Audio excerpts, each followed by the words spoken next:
Okay guys, what's going on? So I know you all been waiting a very long time for my breakdown of Saul, Canelo Alvarez and Triple G Gennady Golovkin. Okay, and look, everybody knows that Canelo is my favorite fighter.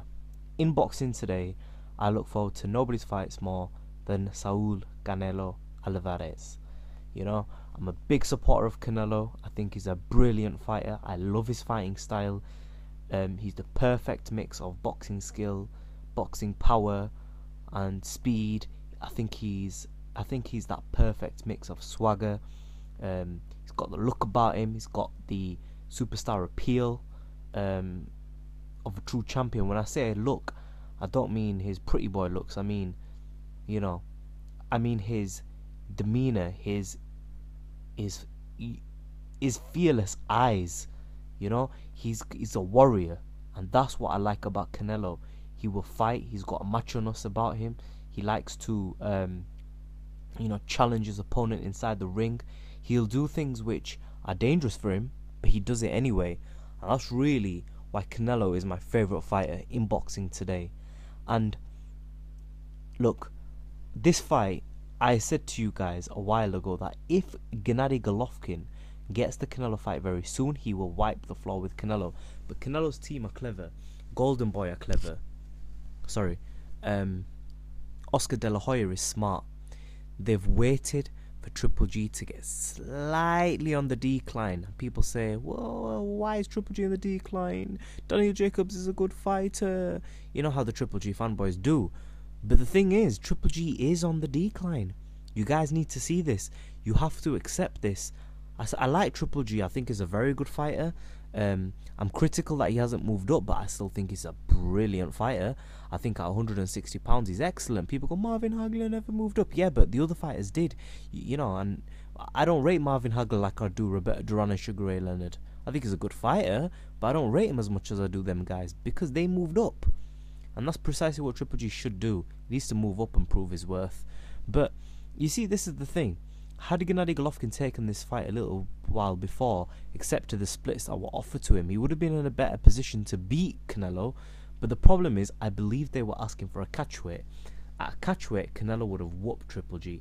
But at the fully fledged 160 pound limit, this is a very difficult fight for Canelo because Triple G can box, Triple G can crack, and Triple G can take a punch. You know, it's one thing that, Canelo will expose some gaps in Triple G and he'll be able to get in on the inside and crack Triple G and, expose that defense a little bit. That's one thing. But beating Triple G, winning 7 rounds out of 12, going the 12, that's a totally different matter. The thing is, Daniel Jacobs was very good on his feet. Daniel Jacobs was a bigger fighter. Daniel Jacobs did not abide by the IBF rules, to just rehydrate however many pounds it was. He rehydrated as much as he could. But the thing is, Canelo's not going to listen to them rules. He's also going to rehydrate as much as he wants.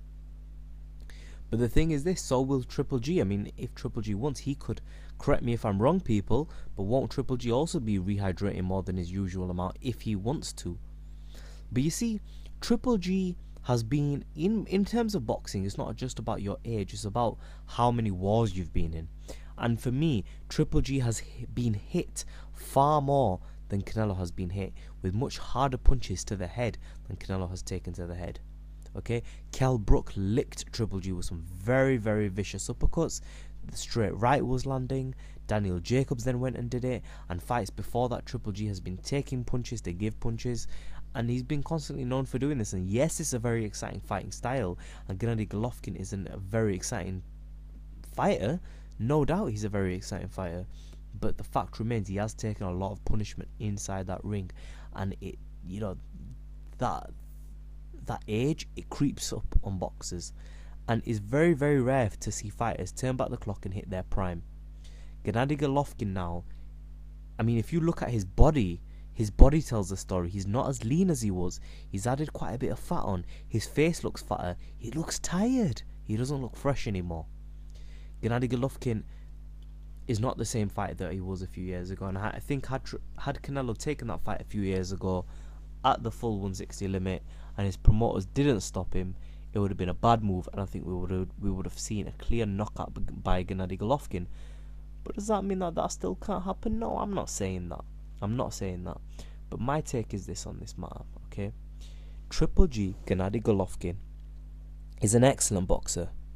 Absolutely no doubt about it. He is an excellent boxer. But I ask you this, is he a better boxer than Canelo? I'm going to say I don't think he is. I think he's got better feet than Canelo. He's faster. He's closes the ring off better. I think he's got better feet all around. He jumps in and out better.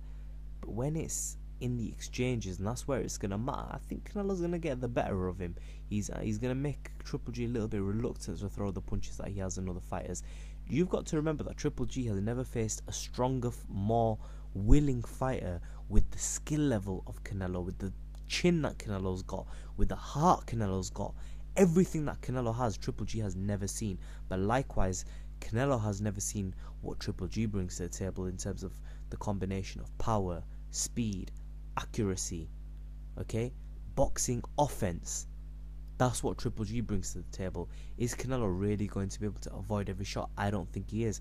Can he take the punches when he's against the ropes? I think he can. I think Canelo Alvarez works very well off the ropes. I think both of their styles play into each other's hands. That's why this is an exciting fight. That's why this has been built up as the biggest fight of the last few years.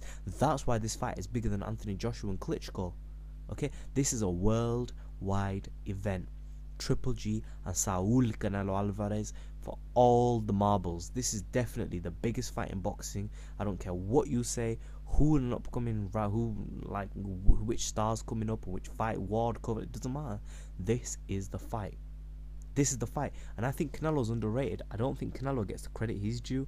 I think Triple G's hated on a lot because he doesn't move up, and he doesn't face good competition. But we've seen once that when Triple G stepped up in levels, right, and faced Daniel Jacobs, he got shown up a little bit. We first saw it when he stepped up against Kell Brook. He had to make it into a street fight and really get Kell Brook out of there. What's going to happen when he faces the best? Because Canelo is not Daniel Jacobs. He is not Kell Brook. He is a very special fighter, is Canelo. Very special. From the head movement, to the counter punching, to the offense, to the heart, to the refusal to lose. Saul Alvarez has the experience advantage as well, because although Gennady Golovkin's got the amateur experience, Canelo's been in there with the much better fighters under the brighter lights, under the big stages. I mean, fighting Amir Khan was a big fight. I think for Canelo to fight the likes of Mayweather was a huge fight. Chavez Jr., even the Erislandy Lara fight was hyped and it was big. These fights were all mega fights. Angulo, the old Mexican showdown. Canelo versus who else am I missing? I'm missing a lot of people, but Canelo has been constantly in the limelight, and this is going to seem more normal to him than it is to Triple G. I mean, Triple G can handle it, but I don't think he's going to handle it as well as Canelo handles it. We're going to go deeper into the fight at a later stage, but that's just my initial takes on Saul Alvarez versus Triple G Gennady Golovkin. I'm really interested to see this fight. I want to see how it plays out. I want to see if Triple G can get Canelo out of there. In my opinion, that's the hard ask. I think if Triple G wants to win this fight, he's got to box Canelo's head off and use his footwork, and at times land the big meaningful punches, and then maybe later get a stoppage. But comments in section below, subscribe as always. Be Real TV. Let me know what you guys think in a bit.